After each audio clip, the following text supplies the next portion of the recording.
കാഫിർ സ്ക്രീൻഷോട്ട് കേസിൽ ഡിവൈഎഫ്ഐ പ്രാദേശിക നേതാവ് ജിതിൻ ഭാസ്കറിനെ ചോദ്യം ചെയ്ത SIT. ഇടതനുകൂല സൈബർ ഗ്രൂപ്പിന്റെ അഡ്മിൻ കൂടിയാണ് ജിതിൻ ഭാസ്കർ. വിശദമായ ഫോറൻസിക് പരിശോധനയ്ക്കായി ജിത്തിന്റെ ഫോൺ SIT കസ്റ്റഡിയിലെടുത്തു. SIT അന്വേഷണം രാഷ്ട്രീയ പകപോക്കലെന്ന് CPIM കോഴിക്കോട് ജില്ലാ സെക്രട്ടറി M. മെഹബൂബ് പറഞ്ഞു.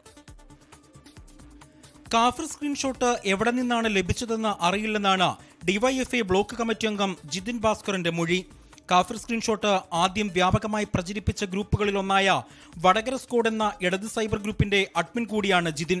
ഈ ഗ്രൂപ്പിൽ നിന്നാണ് ചിത്രം ഷെയർ ചെയ്തതെന്ന് അന്വേഷണ സംഘം കണ്ടെത്തിയിരുന്നു. കാഫിർ സ്ക്രീൻഷോട്ട് വിവാദത്തിലെ SIT അന്വേഷണം രാഷ്ട്രീയ പകപോക്കലെന്ന് CPIM കോഴിക്കോട് ജില്ലാ സെക്രട്ടറി M. മെഹബൂബ് ആരോപിച്ചു. നിലവിലെ അന്വേഷണം തൃപ്തികരമാണ്. നേരത്തെ നടത്തിയിരുന്ന അന്വേഷണം തൃപ്തികരമാണ് ആണല്ലോ. വേറെ അതിനകത്ത് വേറെ ആരും അതുവരെ ഒരു അഭിപ്രായ വ്യത്യാസമോ അല്ലെങ്കിൽ വേറെ ആക്ഷേപമോ ഒന്നും ആരും പറഞ്ഞിട്ടില്ല. രാഷ്ട്രീയം ഇത്തരത്തിലുള്ള പകപോക്കലിൻ്റെയും പ്രതികാര നടപടിയുടെയും ഭാഗമാക്കിയത് കേരളത്തിന്റെ ചരിത്രത്തിൽ ആര് എന്ന് നിങ്ങൾ വിലയിരുത്തിയാൽ മതി. വടകര റൂറൽ SP നേതൃത്വത്തിലുള്ള പ്രത്യേക അന്വേഷണ സംഘമാണ് കേസ് അന്വേഷിക്കുന്നത്. 24 കോഴിക്കോട്.